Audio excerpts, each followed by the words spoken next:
खूबसूरत जंगल जहां दरख्तों की शाखें आसमान से बातें करती थीं, वहां एक छोटा सा गांव था जहां एक छोटी सी लड़की ज़ैनब अपनी माँ के साथ रहती थी। ज़ैनब को परिंदे बहुत पसंद थे और वो अक्सर जंगल में जाकर परिंदों के साथ खेलती थी।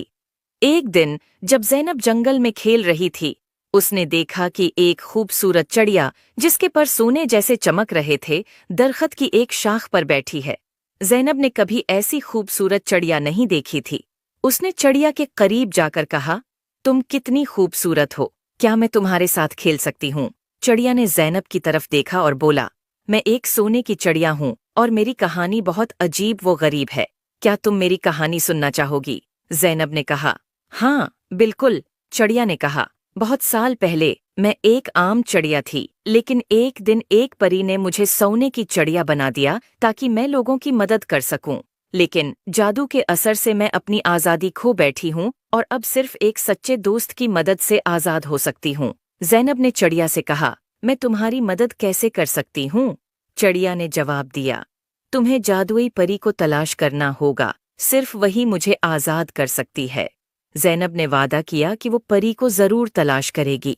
अगले दिन ज़ैनब ने अपनी तलाश शुरू की और जंगल के बीचों बीच एक खूबसूरत झील तक पहुंची और उसने देखा कि एक खूबसूरत परी पानी की सतह पर उड़ रही है।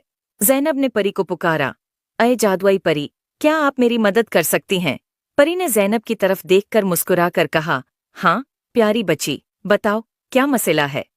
ज़ैनब ने परी को सोने की चिड़िया के बारे में बताया। परी ने कहा, तुम्हारी नेक नीति ने मुझे बहुत मुतासिर किया है, मैं तुम्हारी मदद करूंगी। परी ने अपनी जादुई छुरी से झील के पानी को छुआ और एक रोशनी का गोल दायरा बनाया। उसने ज़ैनब से कहा, चलो मुझे उस चिड़िया के पास ले चलो। ज़ैनब और परी दोनों चिड़िया के पास पहुंचे। परी ने चिड़िया की तरफ देखा और कहा, तुम्हें आज़ाद करने का वक्त आ गया है। परी ने अपनी छुरी से चिड़िया के ऊपर जादू किया और चिड़िया की पुराने जादू से आज़ाद हो गई। चिड़िया खुशी से उड़कर ज़ैनब के गले लग गई और कहा, शुक्रिया, तुमने मुझे आज़ाद कर दिया। अब मैं अपनी मर्जी से उड़ सकती हूँ और लोगों की मदद कर सकती हूँ। ज़ैनब ने खुशी से कहा, ये सब परी की वजह से हुआ है। परी ने ज़ैनब की तरफ देखा और कहा, तुमने अपनी नेक नियति से चिड़िया की मदद की है, इसलिए मैं तुम्हें एक जादुई तोहफा देना चाहती हूँ। ये एक जादुई पता है जो जब भी तुम्हारे पास होगा तुम्हें खुशी और सुकून मिलेगा। उम्मीद है आपको स्टोरी पसंद आई होगी। Please like and subscribe my YouTube channel.